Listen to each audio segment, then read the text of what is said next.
sky. Till we touch the sky.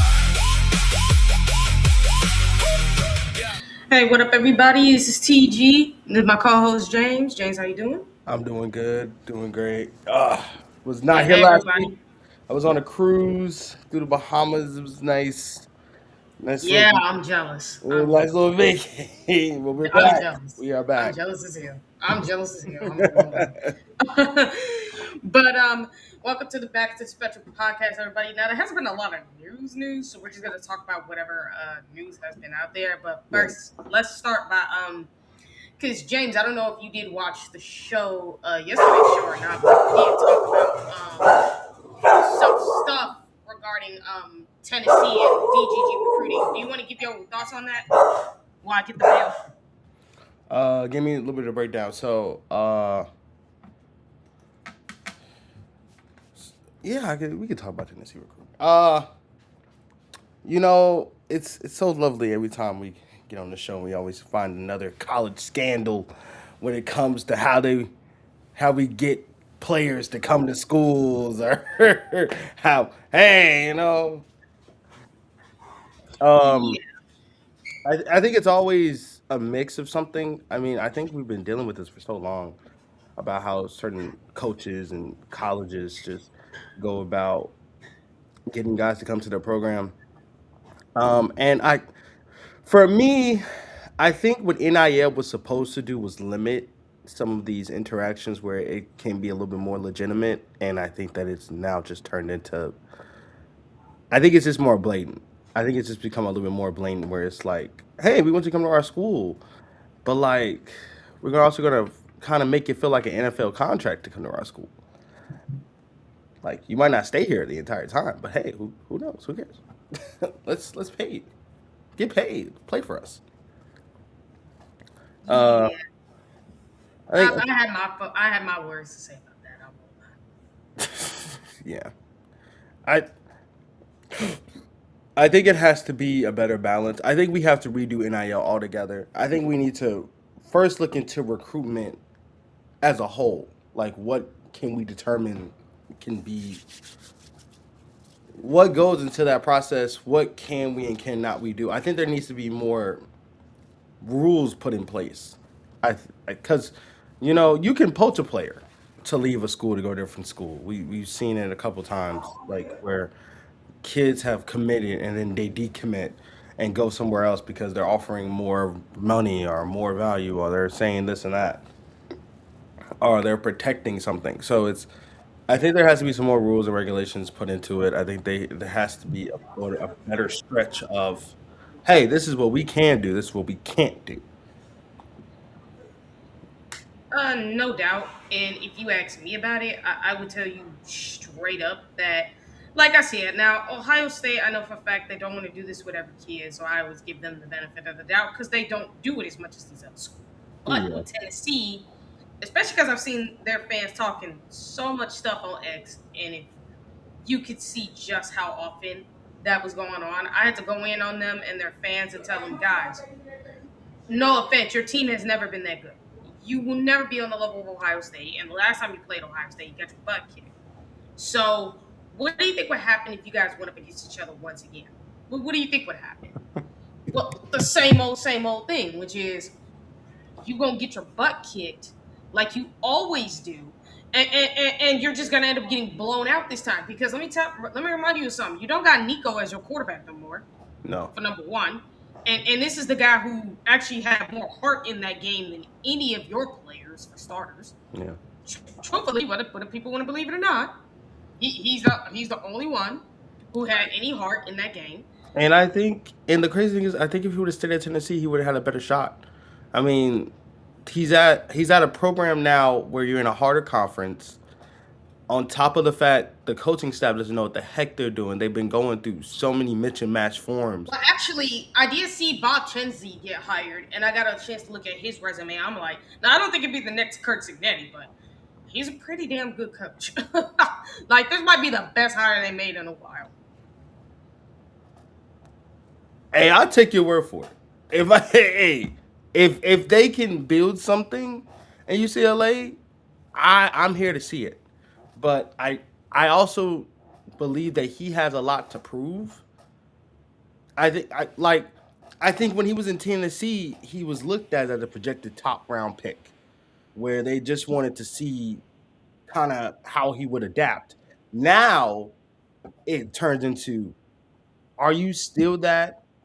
Are you deserving of the things that you're getting at UCLA? Are you deserving of the team? Like, do you even deserve to be a starting quarterback right now?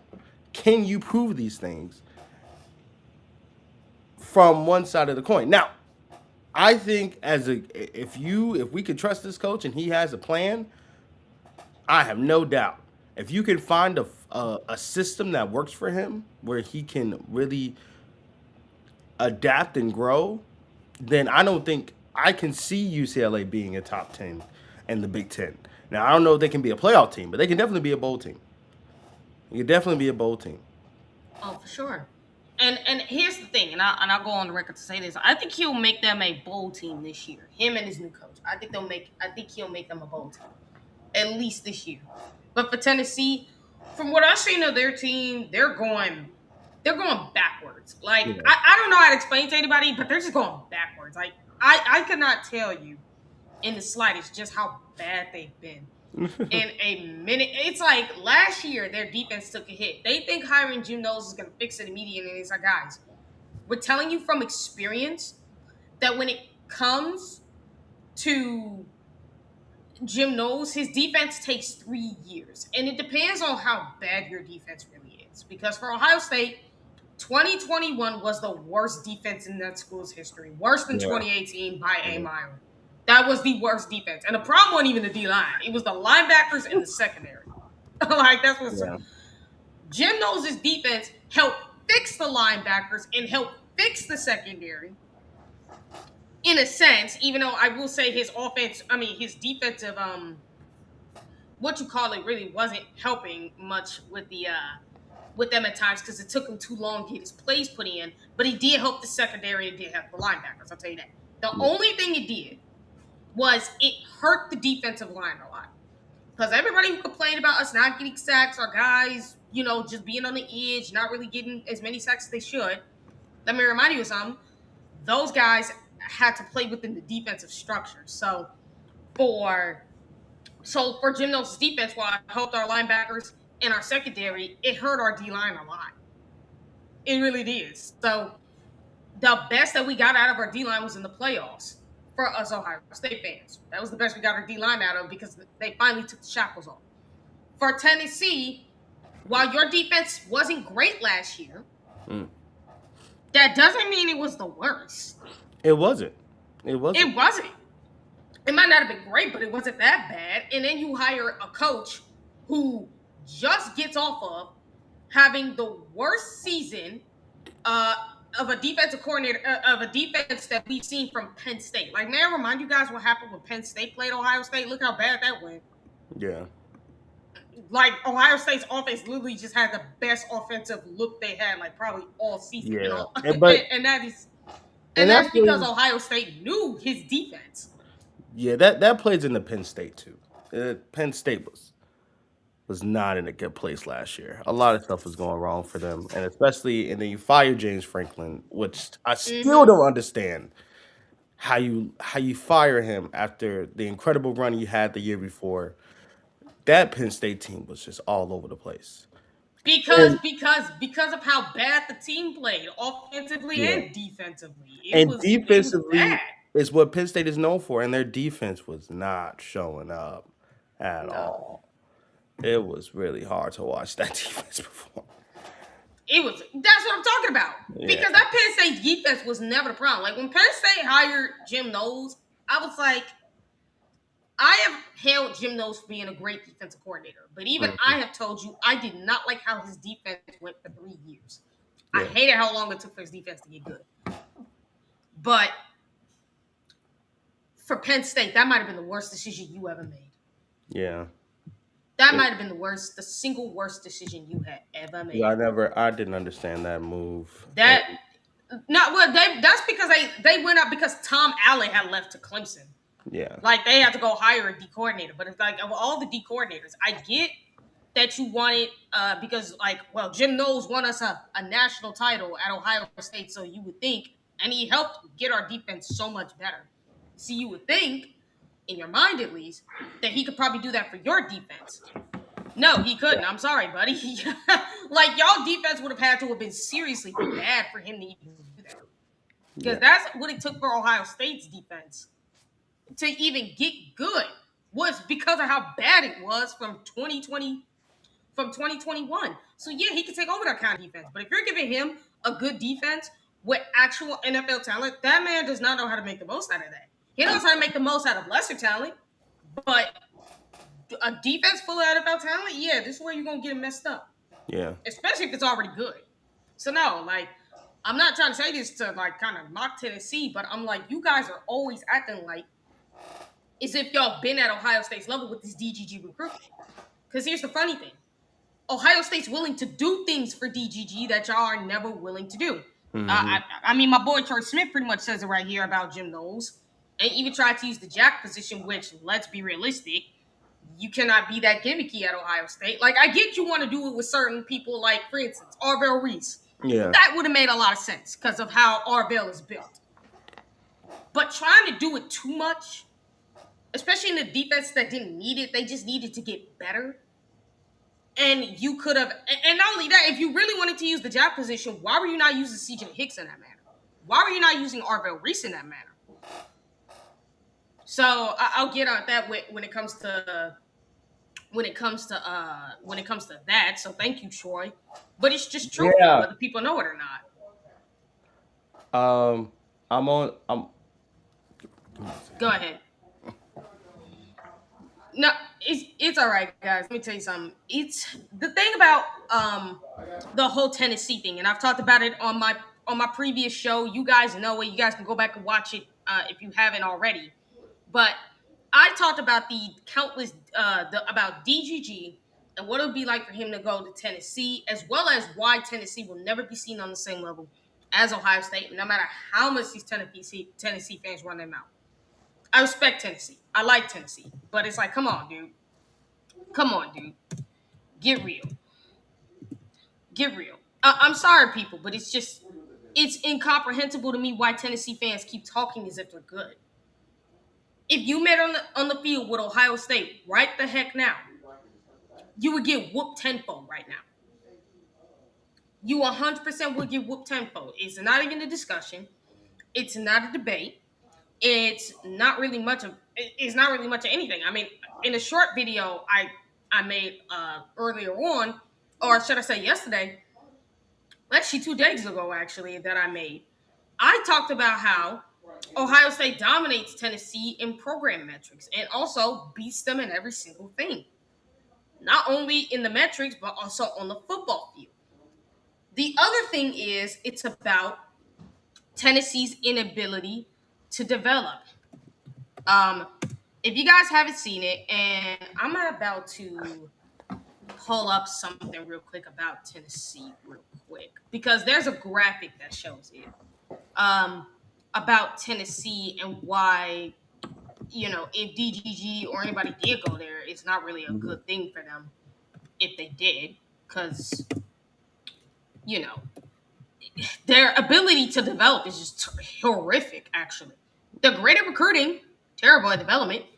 As a matter of fact, and I'm actually gonna shout out the guys at Menace to Sports, Chris, Drew, and Zach for pulling up this graph that I didn't see. I'm gonna try to find it real quick for them. But in the meantime, James, give me your opinion on what you think of this whole thing. Well, just about Tennessee in general? Yeah, just give me your thoughts about Tennessee in general. Did not want to hear that. I think last year, where Tennessee was, I mean, most of the teams they lost to last year were ranked opponents. Even their bowl game they had last year, they lost to Illinois in a nail biter. And then they lost to Georgia in a nail biter in overtime. They lost to Alabama, Oklahoma. They lost to Vanderbilt. Lost to Illinois 30-28 even in the bowl. So I think that they've always been like one of those teams that they can match good with opponents. It's just they also lack in certain places.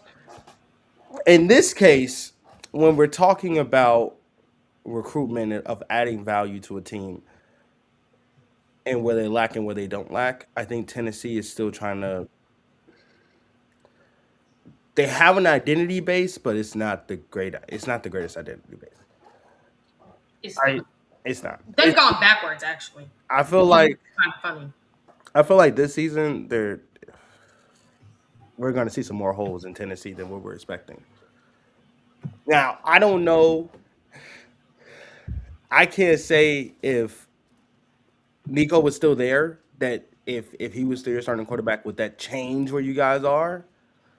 But I'm also not going to say that if he wasn't there, that wouldn't change some value for Tennessee. I think guys, when it comes to recruiting, and if we're making the example between the Tennessee and Ohio State, I would rather play for Ohio State than Tennessee, and Mm-hmm. that's not just because of the name. That's just The facts, yeah, like all the facts that are behind it. As a matter of right. fact, since we talk about it again, I want to shout out the guys on Minister Sports for this one because they ended up finding this. There's a chart right here that talks about what's it's average team talent ranked since 2021. So this is how many players they've had recruited and where they are Hmm. ranked usually. But the bottom is the total of how many of these players got drafted since 2021. Hmm. You notice that Tennessee's in the red right here. This Yeah, orange right here in between Auburn and South Carolina, Ole Miss, right here. yeah, This is where they're recruiting. They're always recruiting up here with some of the teams that you see right here. But the problem is they cannot develop. They yeah, cannot. As it says right here, recruits well but struggles to get players drafted. They yeah, don't get players drafted as much as people think they do. People, they don't. They're terrible at it. If anything, they're the worst at it. And even the players, and I can even pull up another graphic if I can find it, is about um when when players get drafted, yeah, how much do they make an impact from their rookie season, started from 21 to now? You will notice Tennessee's not even in the top 50, if anything. I mean, it's only top 10, but when you're talking about the top 50, Tennessee's not even in it. yeah, Because none of their players make an impact. Latest example, there are two running backs. So people want to talk about the fact they got two running backs drafted. They both got drafted in the fourth round. One is a backup to Ohio State running back Quinshon Judkins, and the other one is like a third stringer on somebody else's team. So like, hmm, tell me, what does your running backs really do? Because outside of Alvin Kamara, what running backs have you had that have done anything in the NFL? Outside of Alvin Kamara, seriously, outside of Alvin Kamara, y'all haven't, and outside of two wide receivers yeah. that y'all had that got drafted back before any of us were ever born. Have you had any other receivers drafted since? And then go back to even Peyton Manning. When was the last time you had a quarterback drafted that did anything? This is Peyton Manning. Yeah. So, like, you get what I'm saying? Like, you don't even have any tight ends or offensive linemen that, when they do get drafted, they don't do anything. They don't even stay on the team long. Same with defense. So, like, my thing is for Tennessee, this isn't even just 21. I can even say throughout your entire school history, y'all had problems getting players developed. The one time you actually did have not not that big of a problem was in the 90s. More so the 90s was actually the most where you guys actually did have a good fluid talent. Other than that, not really. Y'all really didn't do anything. Like, seriously, I would say, what was it? What was the year y'all won the Natty? Like 1998, which was after the year Michigan and Nebraska had that shared Natty in '97. So Hmm. that was probably the best team y'all had overall. So y'all didn't really do anything. And like I said, when we're looking at 2021 now, you're talking about to Quinshawn that, well, we get running backs drafted. What does your running backs do? And I don't, and to me, I don't think Tennessee is a football school. I feel like Tennessee values come from their women's and men basketball teams are incredible at Tennessee. Mm-hmm. Baseball teams incredible at Tennessee. I don't think football is where people go. If you want to be good at Tennessee, you don't go for football. I don't, and that's the thing. Like, and yeah, Peyton did it, and Peyton was, but Peyton didn't need them. It was more so they needed Peyton. Mm-hmm. It was more so like Peyton was already good by himself. Like, yeah, you do. I don't think it was a developmental thing. I think it was more just like Peyton just needed to get his feet wet, and once he got really good at getting his feet wet, he was done. But I mean, look at the teams that actually do better, like Iowa, yeah, Cincinnati, yeah, freaking BYU. They get more players drafted than you. And yeah, when you see how low their recruiting rankings are, you're like, huh, Tennessee? yeah. Like, you I are agree. not even at this level. You're not even at Michigan's level. And Michigan is terrible at developing players, in my Yeah. opinion. They Even barely have that many great players in the NFL. you know. And yeah, you Hey, telling wait, me wait, they get wait. more people drafted than Hey, y'all? wait a minute, man. No, seriously. Since I knew that. I 2021, knew the since Michigan hate was coming. 2021, I no, knew no, it no, was no, no. James, let me tell you something right now. Since 2021, when you look at Michigan's players in the NFL, there's only two players right now that you can look at it so done any good. That's Mason Graham and Adrian Hutchinson. What has J.J. McCarthy done? He's. Yeah, exactly. Don't start today with me, buddy. Y'all can't even get Michigan draft people. Tennessee, you can't even get that. And don't even tell me it's because of their brand name. Don't even tell me it's just because. I mean, yeah, part of it is because it's the only Yeah. reason why these losers get drafted. part of it. Part of it. But it's not the whole reason. Like, even I can tell you, and this is coming from an Ohio State fan, mind you, and I hate these losers. They have better players in the NFL than y'all clowns do. And their players are more valuable in the NFL. Imagine me saying that. And I hate those clock suckers up north. I hate those losers. And yet even I can tell them that, even I can tell a Tennessee fan that y'all talent ain't crap compared to Michigan. DGG be better off going to the clowns up north. And even I don't think he would ever go up there because of what they are, the kind of crap they've been through, all the freaking scandals they got. He won't even go up there just for that alone. But if they didn't have any of that, he'd go to the team up north before he go to y'all. And that's saying a lot right there. Yeah. That I agree with you on that one. I agree with you on that one. I think Michigan has fell on some bad places. But they've had talent. They've had talent. When you look at Aiden Hutchinson, who was incredible in Detroit, he made an impact his rookie season. I think JJ can have it. I think right now he has to figure some stuff out. I don't think he's with a good coach. I love Kevin O'Connell, but I don't think Kevin O'Connell is the type of coach that's a developmental coach. I think he's the type of coach that is a set system coach where if you know who you are, you can play under him. That's why he did good with Kirk Cousins. That's why he did good with those guys like that. That's why I think he'll do good with. I think he'll do good with Kyler Murray. I don't think it'll go as great as people think. It just won't. It just won't be all that. I think it would have done better with Fields, just because. But Fields, Sam Darnold, like that. He did good with those guys, but we're restarting.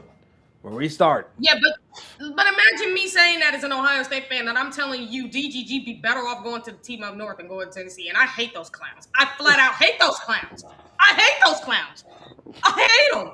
And even I'm telling you he'd be better off going there. I hate them. I hate them. I like making those clowns cry. They don't call me the Wolverine Slayer for nothing. I make their fans cry. They hate me for that.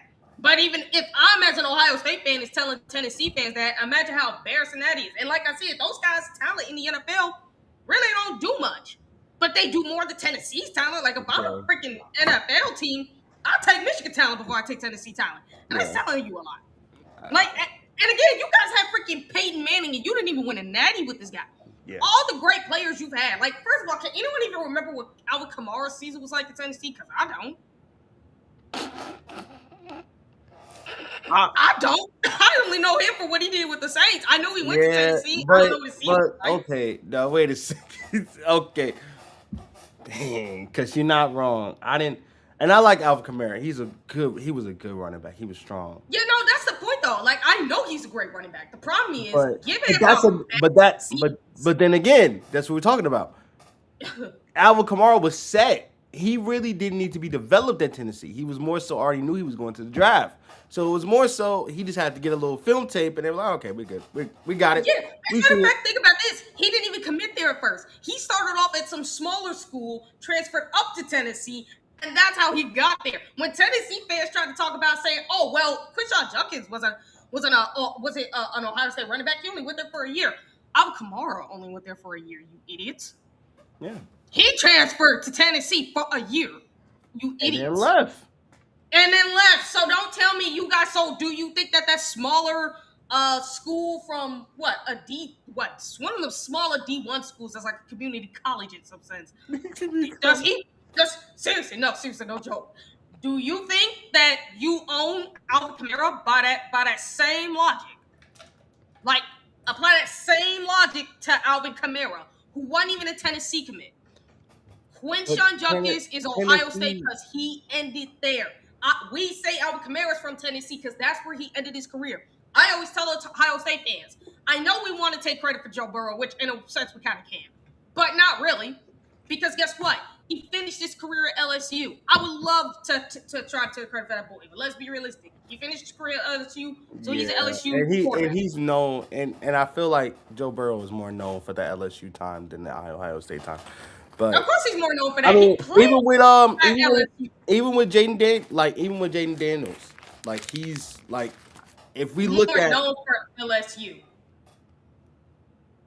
yeah, like we know that he didn't start there, but he finished there. Yeah, and that's So- what we.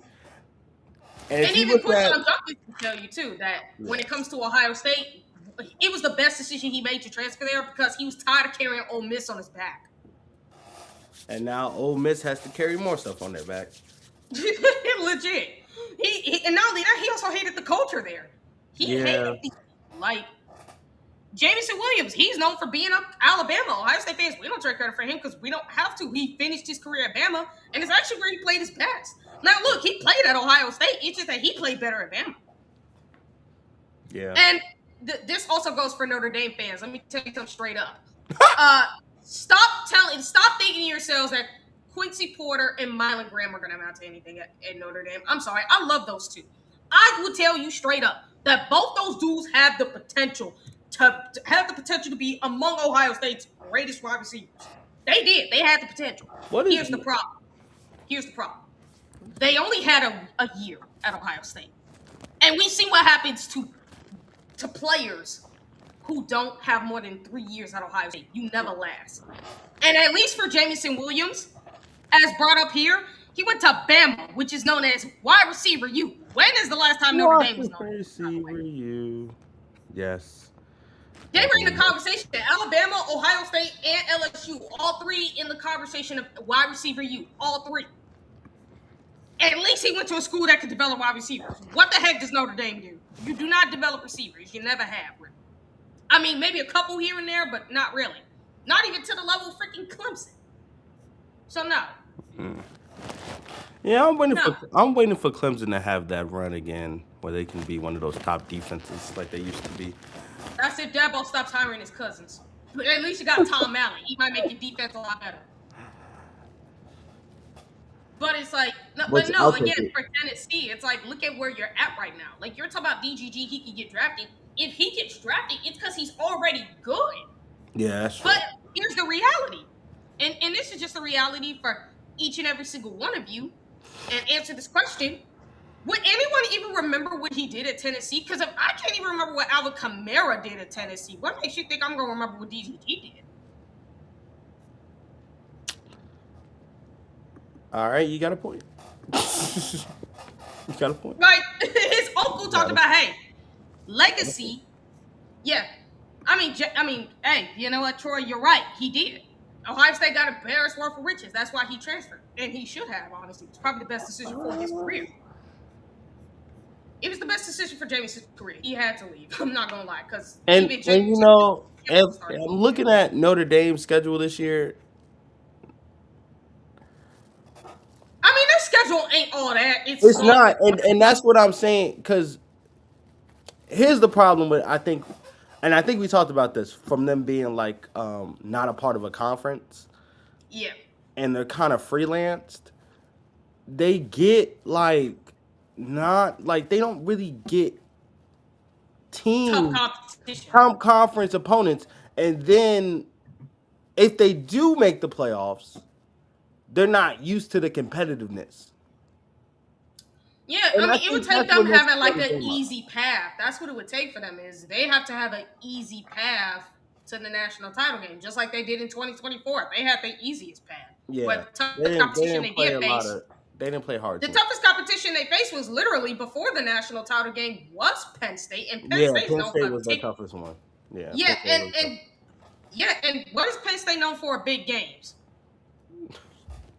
Peeing down their legs is what they're known for doing. So Yeah, no, let's be honest about this. I don't like this. I think from a coach's standpoint, you gotta get into the big school names.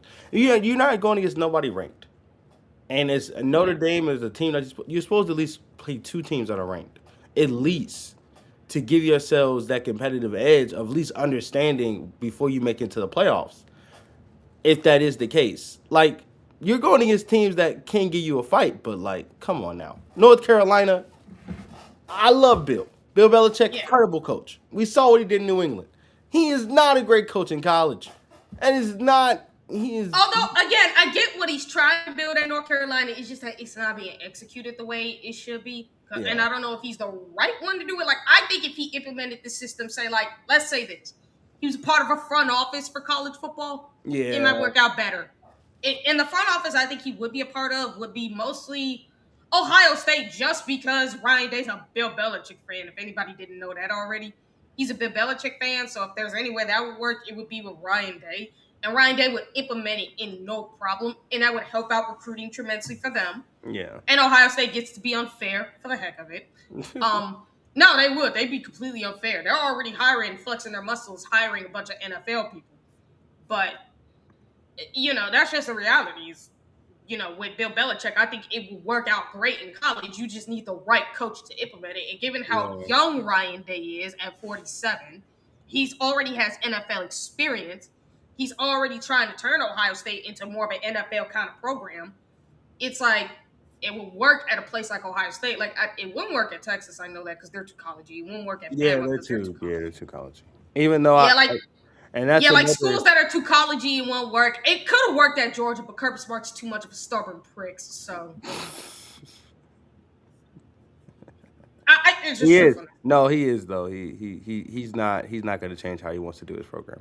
Yeah, so that's the problem. Like if there was anywhere it was going to work, it's going to be at Ohio State because it's the only program you could really do it at. But that's just reality. But again, for DGG, as I pointed out, you have no wide receivers that anybody's worried about. Now, here's the funny thing. I question defenses in the SEC given how former players from the SEC have talked about how they play. And I'm like, I question their defenses now. You don't have any real running back threats. You don't have any real tight end threats. Your defense is a joke. Let's call it what it is. So it's like, who are you threatening exactly? Yeah. So DGG went there versus going to Ohio State where you got an elite wide receiving room that everybody got to worry about. Like once Jeremiah Smith leave and Brandon Ennis leave, well, guess who you got? Brock Boyd. You got Chris Henry Jr. You got Traquel Guilford. You got Jameer Brown coming in. You got Jordan Donahue. Then you probably pretty much have Jet Harrison, Bryson Wright, Braylon Clark, and not Braylon Clark, but Braylon. However you pronounce the man's first name, Clark. And then you have like another 5-star receiver that they're going after. So it's like you're gonna have pretty much receiver galore. You're gonna have an elite offensive line. You're gonna have tight ends that people are gonna have to pay attention to. Yes, we all question Keenan Bailey in some instances, especially with his tight end recruiting in 2027. But other than that, again, the tight end room hasn't always been a problem. It's just that we don't incorporate them in the offense the way we should. And Arthur Smith's probably going to be the best way to do that. But the tight ends you are going to have to worry about because if you're paying too much attention to the running backs and the receivers, then Ohio State's going to start drawing up plays for the tight ends to get open, which is what they want.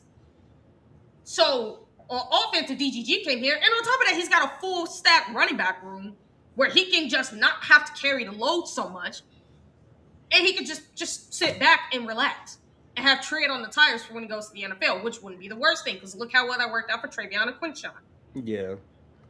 So And again, for Tennessee, outside of DGG, who the heck do you have? We have each other. like legit. We So have each no, other. like for Tennessee, I'm so sick of their fans because look, y'all are acting so superior, but at the end of the day, you guys still suck. I'm sorry to tell you that you still suck. You There's a suck. there's a You diehard do. there's a diehard Tennessee fan right now saying we do not suck. Yes, you do. We are just trying to Yes, you do. figure it out. Y'all have been sucking for longer than a decade, like almost 2 decades now. Y'all been sucking, so I don't want to hear it. I don't. Like again, you guys keep talking about DGG, and it sounds like he might have made up his mind. Yeah. And there is news because I will be on the OHL podcast tonight regarding a response that Bo Jackson may have regarding the DGG situation. But here's the thing that Ohio State's telling this kid: you can go to Tennessee and get that $6 million deal and devalue yourself because it's not going to get bigger past that.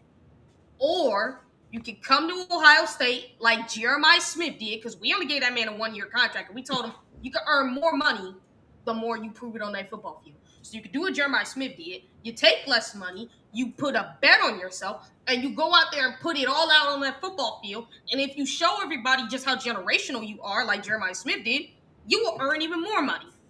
Jeremiah Smith is making $9 million from just Ohio State alone in 3 years. That's way more than that $6 million deal that Tennessee's giving you. True.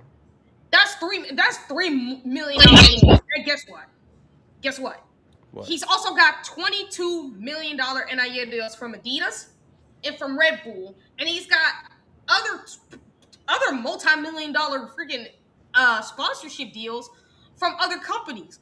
Jeremiah Smith, the money that those advertisements deals are in between is 20 to 30 million, and the most he's probably making is 25, as I mentioned. So you can either do exactly what DGG did. I'm sorry, you can either do what JJ is doing, where you bet on yourself and you put it on that football field and allow Ohio State to reward your production, or you can take that $6 million, not really be remembered for anything, and go to the NFL, and that's where you'll pretty much be the most remembered is what you do in the NFL.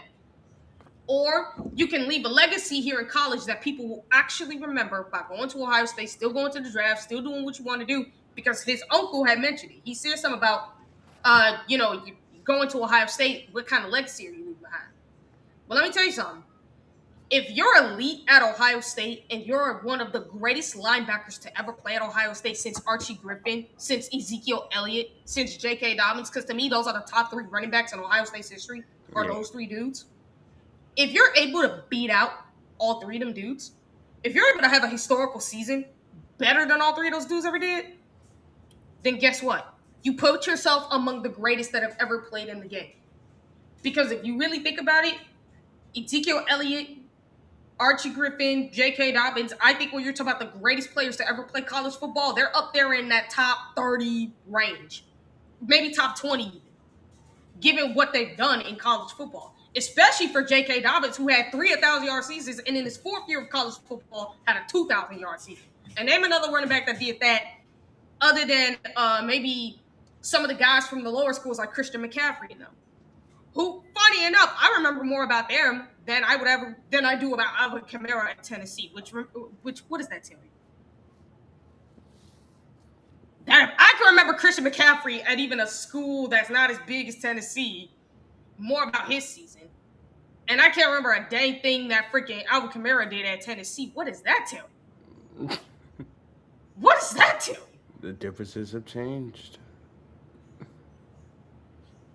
So, no, like you just can't. Like, I just don't want to hear Tennessee fans talking no more. It's just getting old now. It is. And it is. I'm sorry, people. It's getting old now. It's getting old with Tennessee's fans at this point. I don't want to hear it no more from them. Like, if DGG does choose y'all, cool. Ohio State will move on. It's what they do. Yeah, it is what it is. But if he chooses Ohio State, then y'all pretty much screwed because he was the make or break. And again, here's the thing. J.D. Pickle and all you morons who keep talking about, if they sign DGG, it's going to be a signal fire. Wasn't Nico supposed to be that? Was it David Sanders supposed to be that? Was it Chaz Coleman was supposed to be that? Was it some guy named Ross supposed to be that? How's that worked out so far for Tennessee? Hey, they're still trying. You gotta try. How's that worked out? Yeah, you gotta try, but how well? Like at some point, Tennessee is gonna become the boy who cried wolf. If DGG goes there, nothing's gonna change. The way you sounded, I thought they already have been.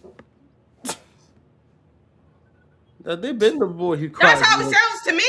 But I think people will. I'm talking about other people may eventually catch on to this is the boy who cried wolf because we can't keep believing this because y'all just trying to force it into existence that Tennessee's back. Tennessee's back. No, they're not, dude.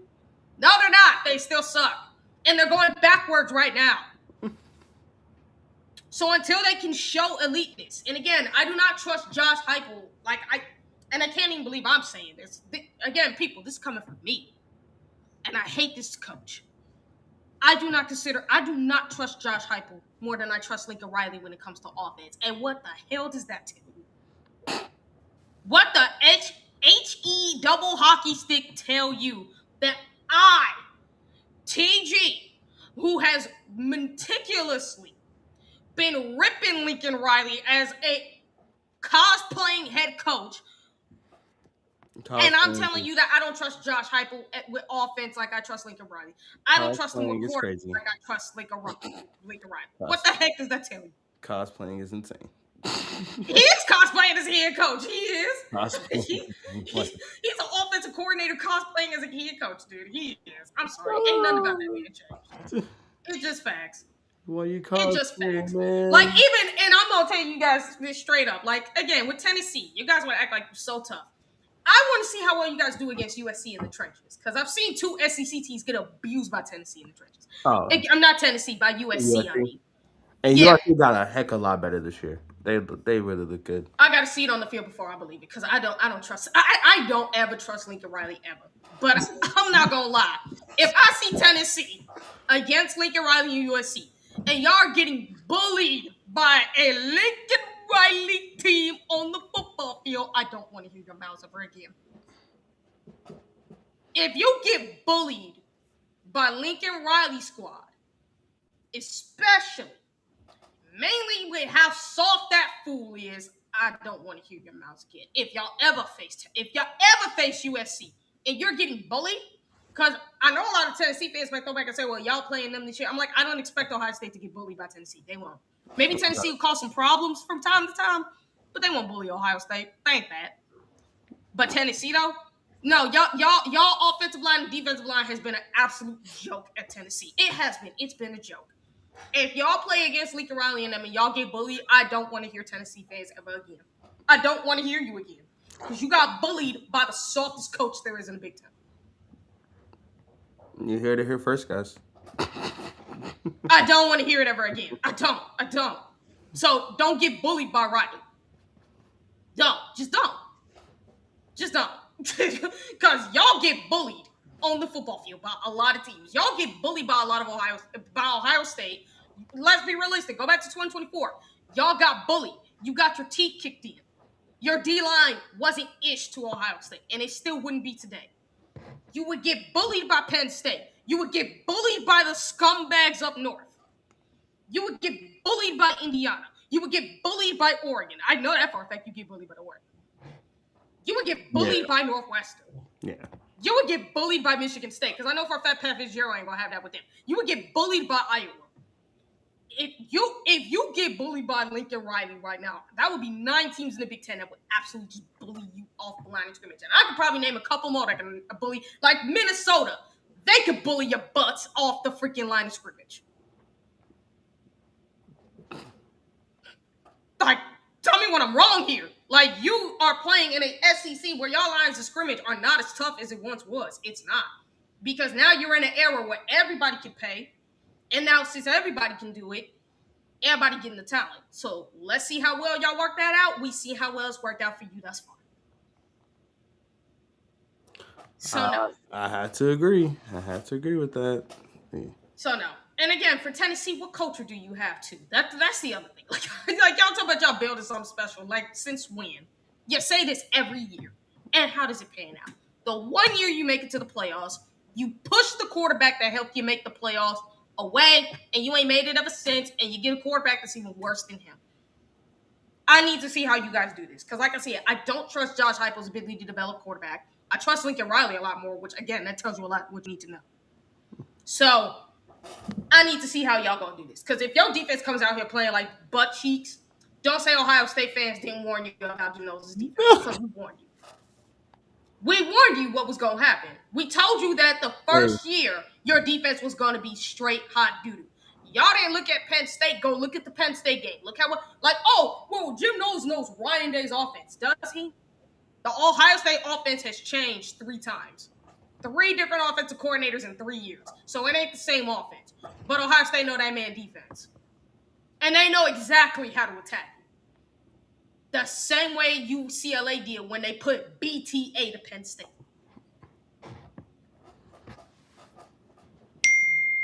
So it's just a fact. I'm sorry, people. Like, Tennessee fans, don't get mad at me.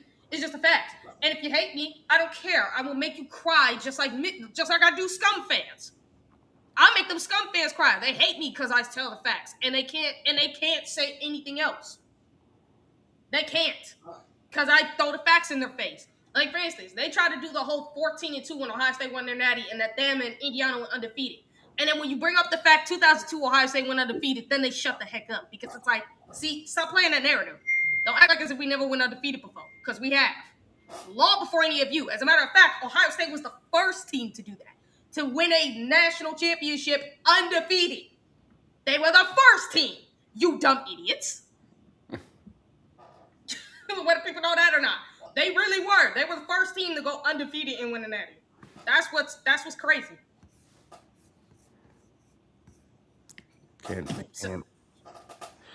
Tennessee, I couldn't defend y'all today. I mean, y'all ain't doing well. I can't. I mean, from even like from a standpoint of where your team is from last year to now, like you guys made some bad moves, man. So they make stupid investments, which look how what I paid out. Y'all buy these players and then they don't get and they're not in it for your school. They're only in it for how much you're paying them. Right, like, if you ain't paying them, they're saying bye. And that's why I say the NIL has to be a thing. You guys poach players and you're like, okay, we're gonna pay you more money. I'm like, oh, you're gonna pay me more money? Sure. I'm not gonna give you the production as if you're paying me more money, but yeah, ex-Michigan with Bryce Underwood. All right.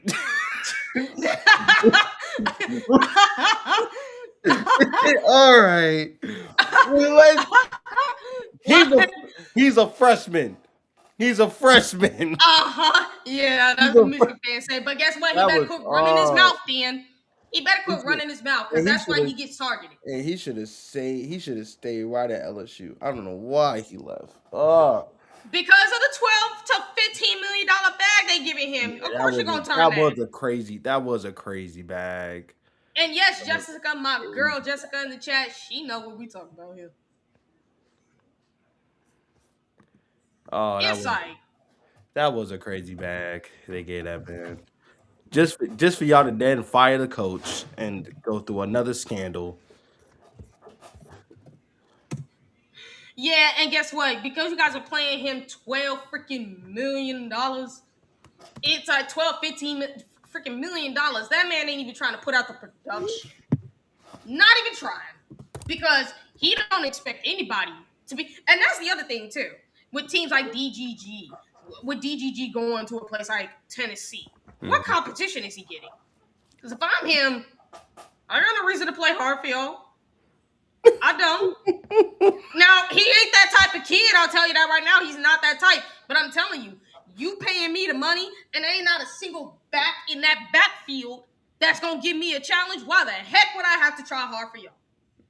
True. Just like for Chaz Coleman at freaking Tennessee before he had his little problems. I'm not even going to get into it. But if I'm Chaz Coleman, I'm like, why would I have to work hard for Tennessee? Nico, why do I have to work hard for y'all? There ain't no quarterback that's going to take my place. That's true. I mean, that's where we are for a lot of teams. And we talk about Bryce Underwood. I don't think that there's anybody in Michigan's locker room that that you can outdo that. Be like, okay, we gonna bench Bryce. No, you can't. You're stuck with him as a starter. At this point. You're Like, stuck yeah, they with. want to go to the Utah guy they brought over, but I'm like, and he's the one that would scare me more than Bryce Underwood. But I'm like, is he really all that good? Because if y'all gonna stifle his development, then just make it simple for us, please. I don't think so. I mean, even with Nico, And he's a freshman too, so I don't even think I that's don't gonna work think. out well. I think Nico is stuck as a starting quarterback in UCLA. I don't think anybody can take his spot as of right now. I think there's certain quarterbacks that are just. I don't have a lot to work with, so I gotta work with you. But I can either nurture you or I can develop you. I know people have been talking about how like they feel Cam Ward now that he's at tennis, he's playing for the Titans. He's being kind of nurtured. Like there's not a coach that's really pushing him. But at the same time, who's going to like who's on that team that Well, yeah. I mean, in the NFL, it's kind of different because like everybody's competing for a starting spot, but it's right? like when it comes to the quarterback room, it's like you gotta I have mean, somebody like in it. Colorado, anybody can be a starting quarterback. Pretty much. It's not even about the quarterback for Colorado. It's about the entire team as a whole. It's like that's where that becomes a problem. Like, but you got certain schools. There are a lot of QB battles going on, Mm-hmm. and one coach can be really sound the guy, and then he can throw three interceptions. And you're like, all right, bring the next guy in. Let's figure this out. And because practice is one thing, but putting them in real in-game situations is going to show you what kind of quarterback you really have. Mm-hmm. If they can adjust, if they can adjust, or if they're going to get frustrated, like where do they go from here? For guys like Bryce, you know, he got his feet wet. It just so happens he's getting his feet wet in a really tough conference. You Yep. know, so we'll see. A lot of That's just it. But that's just the truth, though, because like I said, I'm so sick of fan bases like Tennessee's and like them trying to act like as if you are at that level. Like, I know DGG's not that type of kid, but let's be realistic here. If he went to y'all, what reason does he have to work hard when he knows there's not a running back in that room that's going to challenge him? Because, and, your running back room last year was complete ass. I'm sorry. and if I Like, go there, I'm just going here to get my little running yards, my little quick little touchdowns, just to get my draft stock up. Whether y'all want to lose is up to y'all. I really don't care. yeah, like I don't even think he would care. Like, let's be realistic. Would he even care about winning? Like, No, no, I think he no, would. I literally, don't think he would. Like, what I think he does care about winning, in my opinion. But if you go to Tennessee, you're telling me you're not caring about winning. Because let's be real, if he's you not go turning if that thing you around. go to a program where winning is not on their radar, and you know you can average your 22 carries, your 200 yards, your couple of like okay, and after that, if we win the game, we win the game. If we don't, I mean, I'm That's leaving. just I'm leaving soon. Like I don't. I'm going to the league. Like I don't really care need. to be here. Like, he'll be gone in You're, 3 years. but that's where it comes to. You're paying me to be here. You're not paying me to win. You're just paying me to look good, to get other Exactly. people to come here so they can be like, oh yeah, Tennessee got a team. Like you're not paying me As to. if they do, though, because that's the problem, though. It's like they would look at Tennessee as where I can just stock my draft profile, and I don't really got to Yeah, win. but it's a Just lot play. of schools. It's a lot of schools like that. It's a lot of schools where Yeah, it's not. the difference is for a lot of these schools, like for instance, Texas Tech. Look how much they spent. At Yeah, least they went to the freaking playoffs. yeah, nah, and they Blah. definitely went there. They definitely went there to get their draft stock up. But it just so happens it worked out where we can also win some games. We were the Yeah, third. like they We actually were the worked out. third best team in the college football rankings. We were pretty good.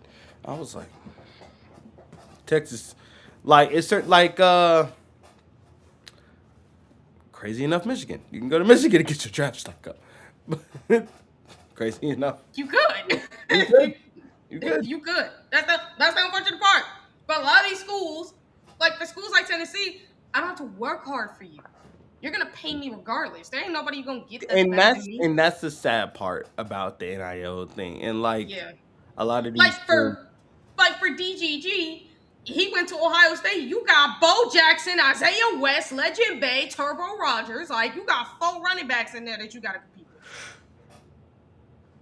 So like he goes there, he getting some competition, so he know he gotta be on his A game. That's why Jeremiah Smith came to Ohio State.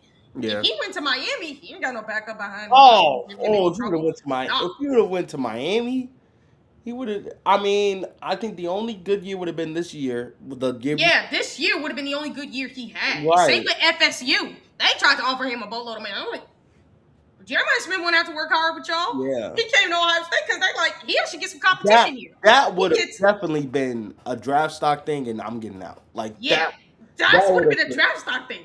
So that would think have about it. for sure He been. goes to Ohio State because it takes less of a bag, bets on himself.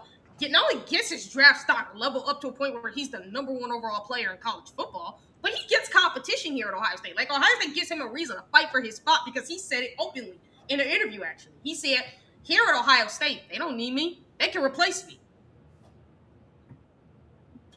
Like the generational wide receiver is telling you Ohio State can replace his ass. Ohio State's not replacing Jeremiah Smith. No, he's still like, but because here's I funny. mean, at first, Like- yeah, and I love Jeremiah Smith being that humble and understanding like they can pick anybody, they can get another wide receiver. Yeah, But like a guy who people pick to take over would be Chris Henry Jr. And I said it too. I think Chris Henry's freshman season kind of look a little bit like more like Marvin's in a sense, where like his would be he'll look good to be start, but it won't be as like that up there as we all know it to be. But his second year, okay, we're gonna start seeing him take off at that point, man. Like you gonna really see him have that Marvin Harrison Jr. like 2 years where he just dominated all of college football. yeah. That's what I think, and that's why Jeremiah Smith says that, because he's like, and then you got Jukiel Guilford, who I think would be like Emeka Egbuka, maybe even JSN. Brock Boyd, I look at him and I say, you're more like Brian Hartline. Yeah. You're like a more athletic, out there version of Brian Hartline. So like when you look at Ohio State's wide receiver room, they're like, yeah, no, these guys, we're gonna be replaced here. All the Ohio State players know that. They're gonna be replaced no matter what. That's wide receiver you, man. Yeah, and it's not just the wide receivers, even the running backs are like, Ohio State can replace my ass. Tight ends, Ohio State can replace my ass. Quarterbacks, Ohio State can replace my ass. O-line, quarterback, Ohio State can replace my ass. That's because the entire defense, from D-line to linebacker to defensive backs, corners to safeties, they can replace them too. They all see this. And that's because of this. Also goes back to the fact of the name with the recruiting class with the coaches. They can get guys in that want to play for Ohio State. And also, there's a difference. I know if I go to Ohio State, I'm going to work for my spot, but also I'm going to have a good chance of being a better player than when I got from Ohio State. Yeah. So, and think about what it could do for not only your draft stock, because not only is it great for your draft stock, as we all know, where all these other places is solely draft stock, this could be a place where you up your draft stock, but also where you can get long-term money in the NFL. Yeah. Do you know how much Ohio State players are worth right now in the NFL? $444 million, more than any other college right now. And their players overall, from like a total standpoint, is worth, the last time it was like 1.4 billion. This time I think it went up to like 1.5 billion, maybe 1.6. Like it's gone up, I'll tell you that, in the billions. So like, what does that tell you? You could be one of those Ohio State players that is worth all that money. I agree with you. So, like, yeah, no, like, so for all these fan bases, especially Tennessee and especially the loserines up north, you got no right to talk because at the end of the day, you are still losers. What you do in the NFL means absolutely nothing. I am dead freaking serious. It means absolutely goddamn nothing. This is Michigan won a championship about a couple of years ago. It was not that long ago. That's what's crazy, ain't it? That's what's crazy, ain't it? These people, literally.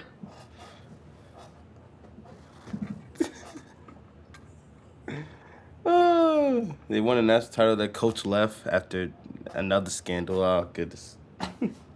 It's super funny now. He thought he was safe. He wasn't. Well, like, so nah, man. I don't ever want to hear no fan base talking about it, especially like until you get to that level. And like I said to Tennessee fans, you want to get to where Ohio State is, which is the pinnacle of college football, because they are. Even if they haven't won the national title like Bama did under Saban, they're still the pinnacle. Because guess what? Bama ain't got Saban no more. And what's funny, what I find so funny is that Saban talks to Ryan Day more than he talks to any other coach in the SEC because Ryan Day actually is the one who goes to ask him Yeah. to tell him the stuff, to like get advice. I'm like, if And all you coaches are smart, especially Kellen DeBoer, why not go and ask Saban for help? that's what I'm saying, and that's what used to be the Bill Belichick and how Nick Saban and him used to work together when he was at Bama and he was in New England. How that like Bama used to be one of those top teams that used to get a lot of great players, and now it's kind of changed.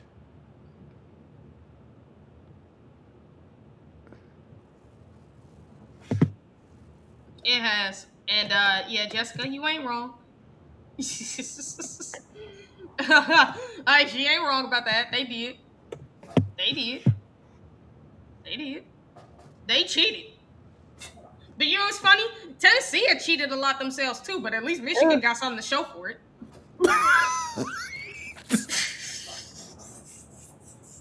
At least Michigan cheated and won a championship. Like, legit. Tennessee got to call for it a bunch of times, and they didn't win nothing. They still sucked. And I'm like, man, y'all must be so bad. If you're telling me you get caught breaking rules and stuff to try to get yourself an advantage, and yet y'all can't even do it. Still lose. Still loses. Still loses.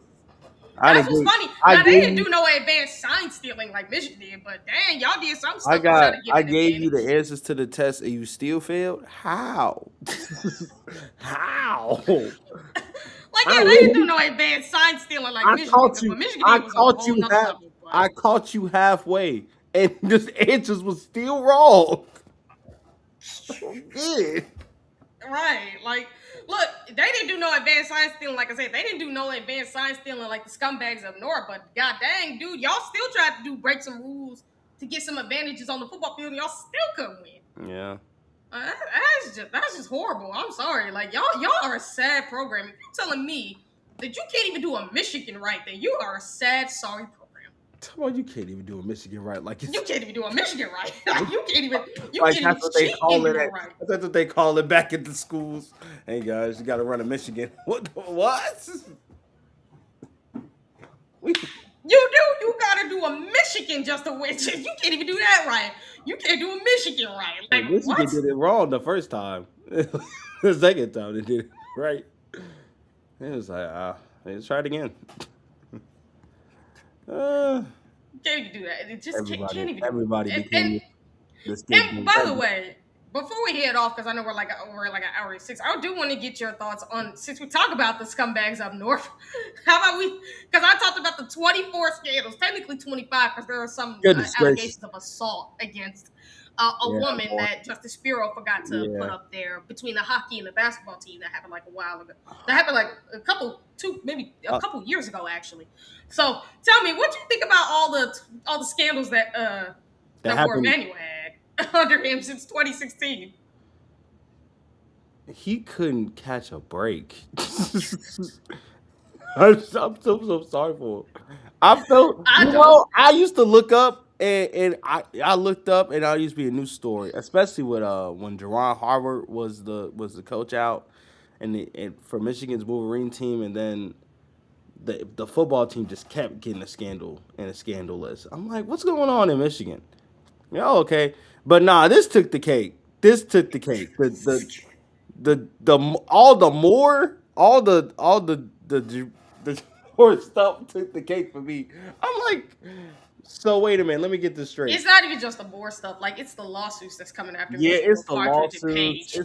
Especially when you look at Cartridge's lawsuit, because the craziest one is Michigan paying off the Big Ten commissioner Tony Petitti to just shut up and support them, essentially, regarding the whole cheating scandal, just to bury the whole hatchet. Hey, that's true, bro. Support us real quick. It's okay. Basically, yeah, it's basically like, again, when I read it, like I would advise you guys, it's on Twitter and it's all over YouTube and social media. I'm telling you guys right now, go and look at parts of the lawsuit. And there's even articles written about it too. Like, go and look at it. It's literally telling you this. It tells you the full-on thing, but I'm basically telling you the paraphrase of what Michigan was essentially doing with Tony Petiti, which is just shut up and support us, man. Yeah. Here's money. Take it, please. So the fact that Partridge even has that there, it's like, dang, dude. He's like, no, screw the blue, bro. I'm finna come straight after y'all for this. And now for Michigan, you have to, because people are talking about, oh, his time might end at Michigan. Here's the funny thing.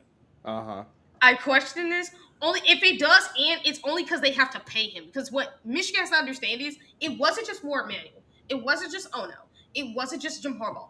Everybody, even above Ward Manuel, knew. Yeah. So the people at Michigan know they have to tread this carefully, because you cannot outwork fire Ward Manuel. Because if you do, he will burn the whole program to the ground. Because there's even more to this than anybody knows. He knows where the bodies are buried. A lot of he knows the people who helped him bury the bodies. Because it wasn't just him, it wasn't just Ono, it was others too within the Michigan program who helped bury the bodies. That's when the problems occur. So like, you guys gotta pay him to shut up. Like, if you ain't paying him money, I'm not even paying you. I'm not even paying you to keep my secret anymore. Now I'm just paying you so you don't tell everybody else. Now I'm just paying you to just because I have to. Now, right? Because you can't make him the fall guy. Like, no matter, like, you can't just outright make him the fall guy now. Like, you have to pay him to let him be the fall guy. You gotta pay him tons of money, and I'm not even just tons. You gotta pay that man probably millions of dollars of money just to shut him up. And you already got donors fatigue right now. Michigan is one of those schools, and I don't want to say this. Shut up and play basketball. Do whatever sport you play, just do it. You don't have to do anything else. You do not have to do anything else. You do not have to try to create another. But that's what I'm saying. Whoever gets hired at Michigan, you can't change the culture of Michigan. It's already been completely fabricated already for you. You literally going to just come in and just have to deal with it. Like, hey, we're the cheating school. Hey, can we change that? No, we can't. So you're either going to get on board or you're going to try to do your own thing. But at some point, they're going to think you cheated. So I don't know. Good luck. Good luck to you. Congratulations. Help yourself. Like, it's no other. You have no other choice in this matter. I can't help you. Like, we cannot help you at this point. At this point, Jessica even just made a joke about it. She basically just said Michigan just tricked the Tennessee players into running around half naked before the game, telling them that would be the best way to intimidate the Buckeyes and show them who's boss. I thought Tennessee was smarter than that day. Dang, that is the best way that's insulting two programs at once. That's dope. I'm not gonna. Hey, you want to beat Ohio State? Run around naked. That'll get them. Run around half naked, like that'll get them. Bro, and Will Howard in Ohio State, dude. If you listen to Will Howard in the interview that he said, man, we were all laughing at those morons for doing that. It was like we knew we had them at that point. But like, what? How did y'all believe that would work? What? They wanted to prove that the cold don't affect them. They ain't scared of the cold. And then y'all run back in the locker room and go put your shirts on. Like, they ran back into the locker room and got smoked. They ran right back into the locker room to get their shirts because they were really cold after that. It's like that was dumb. Come on, man. That was just play football. Just play football. You barely can do that right, but just play football. Just play it. Just play the game. Oh man, it's too. It's funny. Not. This is not rocket science. Why?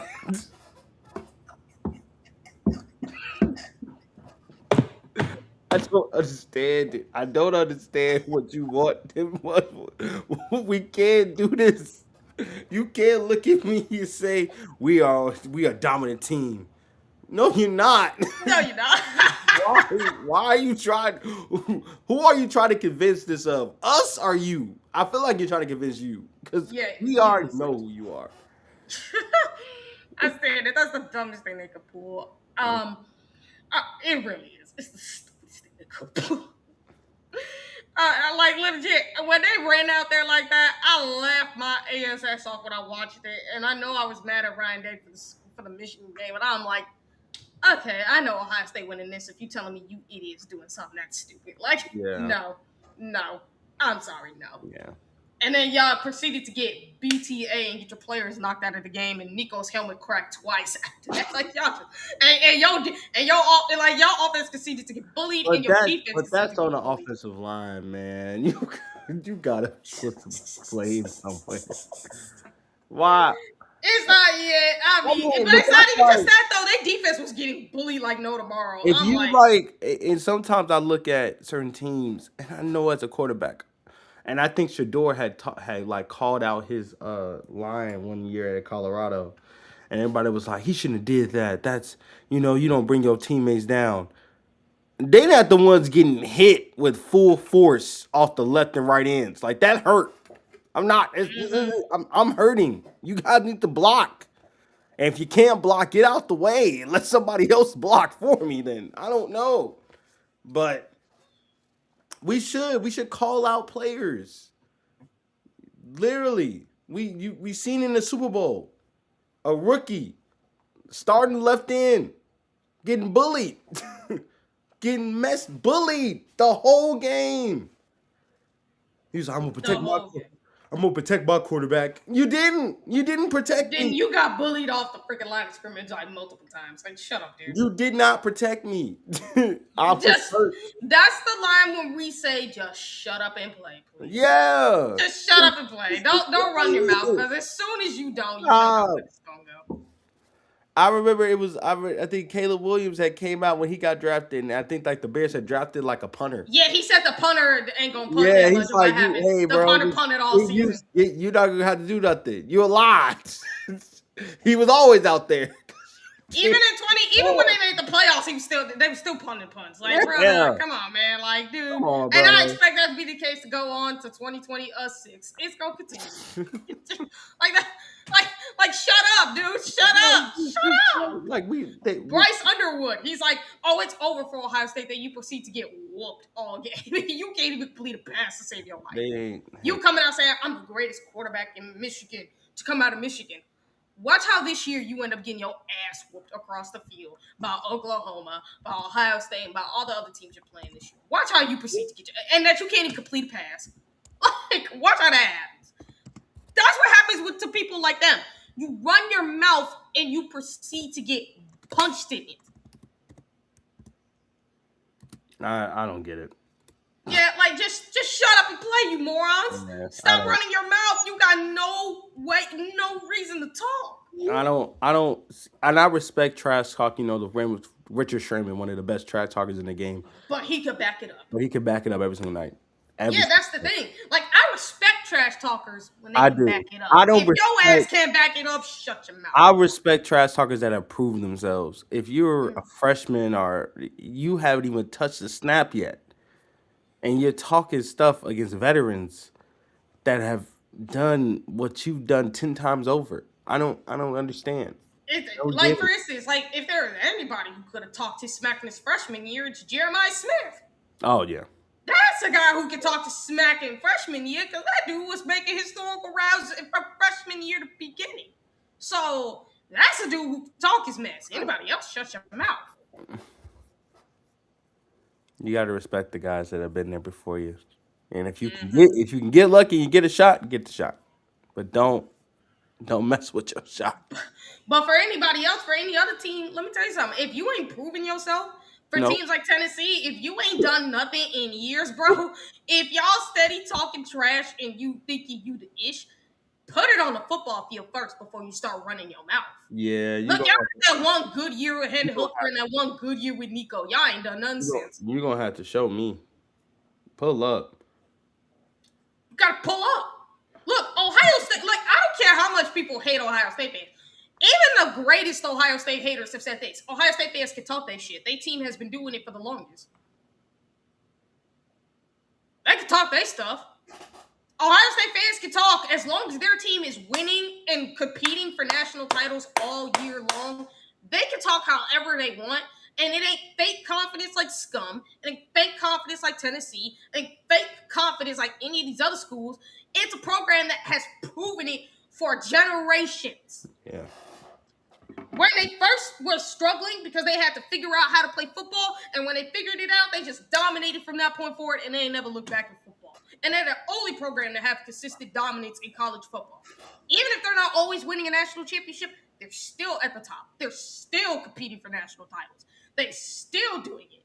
And they're doing it at the highest level while putting talent in the NFL. They can talk however much they want. Oh, I don't care how all you other fan bases feel. You know I'm telling the truth. Ohio State fans can talk because of what their program has done. And their program, unlike y'all's, doesn't accept mediocrity. Ohio State fans have grown into this, what we're known as the most hardest fan base on our team, because we don't accept the mediocrity, because they don't accept it. May I remind everybody, Ohio State fans didn't create these expectations.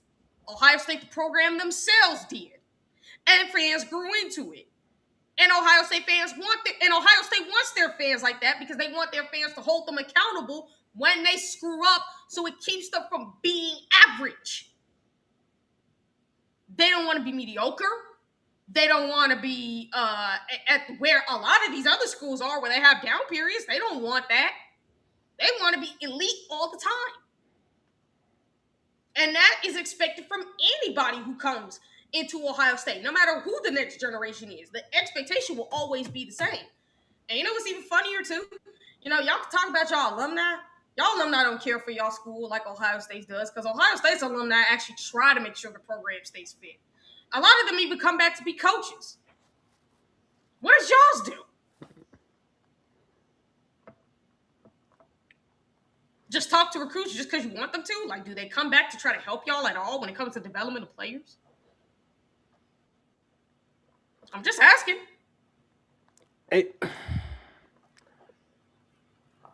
I can't. How I want to say this. When it comes to recruiting for certain schools, when it comes to you guys putting ourselves out there, it's only a couple ways that this can go where it doesn't punch y'all in the face. The best way you can see it, the best way you can do this is when you're opening up that door and you're trying to get guys to buy into the program. I don't know how Tennessee sells himself. I don't know what the talking points are. Theories. But there must be something, because you get guys. They sell theories. They don't sell facts. They sell theories. That's all they sell. That's all they sell. It's like, you could do this. If you come here, we could be this and we could do this. And it's like, okay, but have y'all done that before? And it's like, okay, not in a long time, but that's not the point. You can make this become that. And yet, no fact has ever shown that. Whereas Ohio State, they be selling facts. Like, if you come here, this is what you're going to do. And all the facts back it up in tenfold. So, like, that's a message for every school. Stop selling theories. Start selling facts. I mean, LSU right now, I feel like they're selling a theory. Only because we know what Lane Kiffin has done in the past. We don't know what he's done with this LSU team now. That's still what's funny. Lane Kiffin is the one and only coach I have seen fail upward. Like, this guy, literally, he fails upward. He somehow gets away with the stupid stuff he does. Loser at USC. Loser at Tennessee. You're pretty much the James Franklin of the SEC at Ole Miss. And now you're at LSU, and I'm like, okay, what you gonna do now? Because and that was crazy how that happened. It was like, you leave a playoff team in Ole Miss. This would have been your first year making the playoffs, you big dummy, and you leave? He instantly said, "You gonna go pay me more, and I get to leave? Okay, for sure. I'll leave right now. Right now. You leave you could have went to the playoffs, possibly win a national championship with Ole Miss, possibly could have beat Indiana and won a national title. Instead, you leave before you even make the playoffs, and you were a playoff contending team. He leaves to prepare another team that didn't even make the playoffs the year before. They'd be like, let me do it with them. He's an idiot. That's what I'm talking about. The coach who fails upwards. You somehow still get opportunities and still get seen as one of the top 10 coaches in college football when you ain't won nothing. Freaking James Franklin got more playoff victories than your jackass. And you know what's Expect crazy? that to continue. I was when Dallas had signed the Michigan coach, the basketball coach from Drake Michigan. May. Yeah, I mean, not Dusty May. My bad. Dusty May. There was talks that they were trying to get the Duke coach, and I was like, why? He hasn't done anything. His last 3 runs in the playoffs have ended in him losing. Why would I want him to come to my NBA team? He hasn't proved himself yet. Like, College team, you mean? but that's where I say the feeling upward. Like, oh, well, he's made a conference. He's done this. Yeah, but when he made it to the playoffs, he hasn't won. That's the problem. And that's the funny thing about it. It's like when you talk about these morons, it's like again, Drake May left Michigan because it's a stepping stone job for him to get away from all the crap that's going on there. Yeah. He's already had himself in a little bit of trouble himself regarding tampering, but we'll discuss that at another time. But when you're talking about failing upward, that's a great way to do it. It's like this again, Lane Kiffin will forever be the failingest coach I've ever seen, who still somehow managed to make it up the ladder, and how people still look at him as like he's this top 10 coach. Like, no, the hell he's not. No, the heck he's not. He is not the freaking top 10 coach. Like, you better get out of here with that crap. Like, you had a playoff team. I would consider him being the top 10 coach if you kept with Ole Miss. If you had went to the playoffs with Ole Miss, won your playoff games with Ole Miss, and won possibly a national title because you would have had the chance to do so with Ole Miss. Instead, you leave before you even have the chance to do that. Like, you are just the dumbest coach of all time, dude. You are the dumbest coach of all time. And you better hope you make the playoffs with LSU. He probably could, but it's like, you better win playoffs. I don't believe that they can't. He could probably make it. It just, I don't know if it's gonna be how it was for your life. And he can't say it's because at Ole Miss I couldn't really recruit and that's why I left. I'm like, dude, you could have recruited so much more had you stayed your butt if you stayed there. You made the playoffs, you won a national championship. You probably could have done exactly what Indiana's doing with their recruiting right now. Yeah. You could have had so much more. Instead, what do? You freaking leave before you even have the opportunity. So let's see what you do at LSU. But it's like I'm already. You know what's funny though? Their strength and conditioning program is an absolute joke at LSU. It is. It's a joke. And they show their facilities off all the time. They're facilities of like. Why are you showing off a facility that's just we're at Death Valley? I'm like. Okay, here's the thing. Show that it actually does something. Like, for instance, look at the transfer wide receiver Ohio State brought in, Kyle Parker. He came in. If you see his LSU picture and put it up next to Ohio State, you're like, LSU, what's going on with your strength and conditioning program? Why does he look like a freaking twig? They weren't. Why does he look like a twig? He comes to Ohio State, he jacked. He looked good. He looked like he could be a physical force for Ohio State. But at LSU, he looked like a straight-up twig, and he played like one, too. So I'm like, what is your strength and conditioning program doing over there? Nothing. Your strength and conditioning program is a joke over there. They relying on the baked foods and the beignets. Y'all talk about Brian Kelly. I'm like, I don't even know if Brian Kelly is the reason. I'm like, part of this has to be your strength and conditioning program. Like, what are y'all doing? Y'all just chilling. Hey, you want to use it? Y'all don't have to. Y'all don't really have to be here. Like, y'all don't gotta use the facility. But it's here if you want to, though. Yeah. You have to come here. You have to lift weights. You have to lift weights. It's not you have to do it. It's like, I say it all the time. Ohio State will be showing these kids these 5-star facilities. They're like, you come here, you grit, and you work. That's it. And that's what a lot of them love about it. Whereas at freaking LSU and Oregon and at all these places, I got these 5-star rooms. Do the players actually use them? Do they use them? Do they freaking use them? Why do they look weak as heck? I think Houston has like a shoe wall. There's a whole shoe wall. I'm like, why is this here? Why are you doing that? Like no. I think when you look at like these 5-star schools, it's like we got this 5-star department of all these different strength and condition things, but are y'all using them? Like, That's the are the problem. kids It's like, coming in there and working out for 2 to 3 hours a day? No, then why do we have this? like, dude, us Ohio State fans be saying like we should be having that kind of stuff, and I'm like, Ohio State's like, here's the funny thing: if we did end up getting that stuff, everybody would actually be using it. Yeah. These schools, these places that got it, they don't use it. Like, what are you doing? Or If you here's the got these crazy thing. 5-star facility, why are you not using it? Here's the crazy thing. It's not even. It's the sports that should be using them aren't, and the sports that don't need to they are. Like that's what makes it funny. It's like you guys don't need to use all this equipment. Yeah, but we trying to get we're bored. Like We're bored. we want to work out. But why aren't y'all working out? Hey, our coach told us we don't got to use it. Like, then what's the point of it being here? Right. Like Ohio State, when they do modernize, because they talked about this, they do plan to modernize the Winnie Hayes Center and their weight room and everything. But they're like, yeah, we ain't doing all that 5-star stuff. Like, we don't need to. We got all these guys need to do is just come in here and use it. Use it.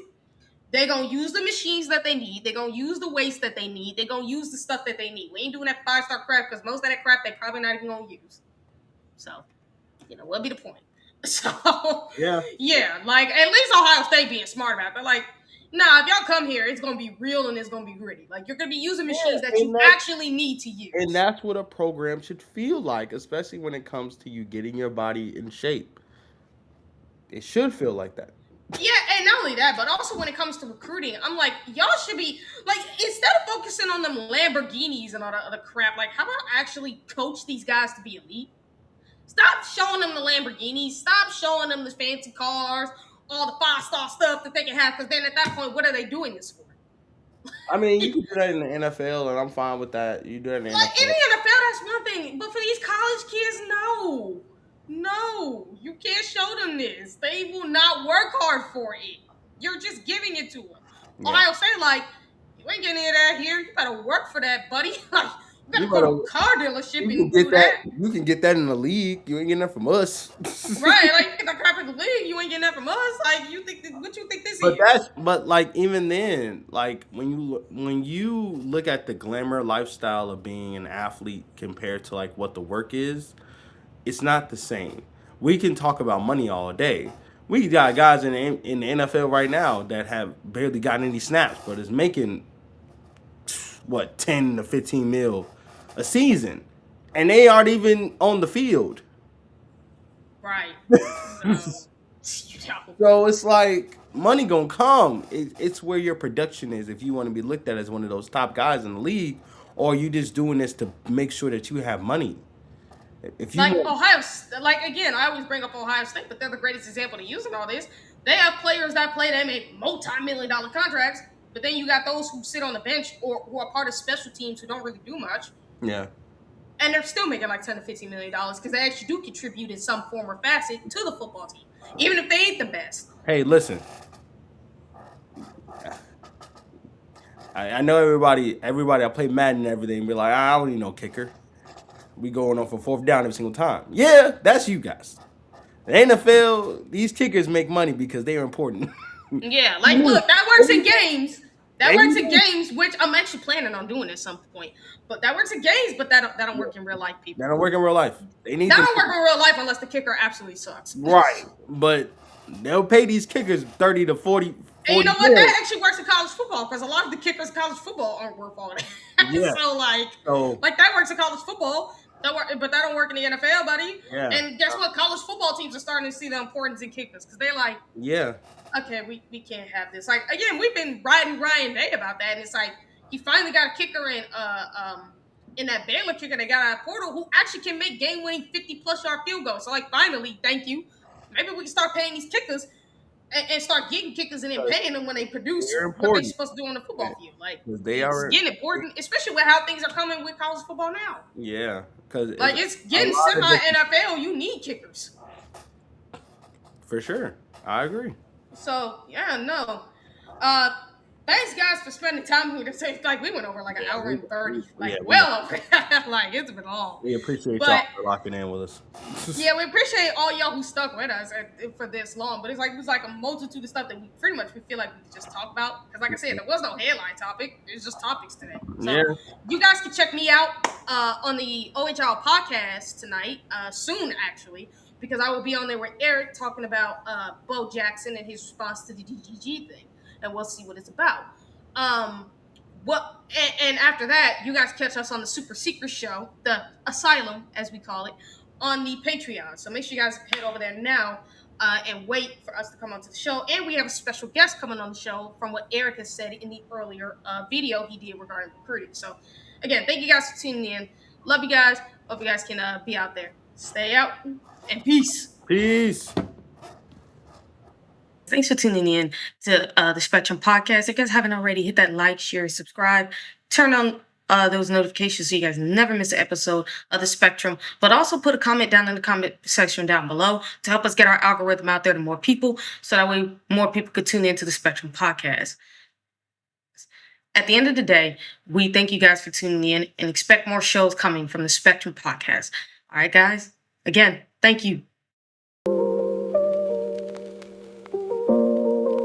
Walking through the neon in the middle of the night, every color hidden different in the pale moonlight. I see the violet bleeding in the shades of deepest blue, a prismatic vision of a world that's feeling new. My heartbeat is syncing with the flashing of the signs, tracing out the movement of these geometric lines. From the infrared heat to the ultraviolet glow, I'm catching every frequency, I'm moving with the flow. There's a rhythm in the static, there's a logic in the noise, finding my direction through the balance and the poise.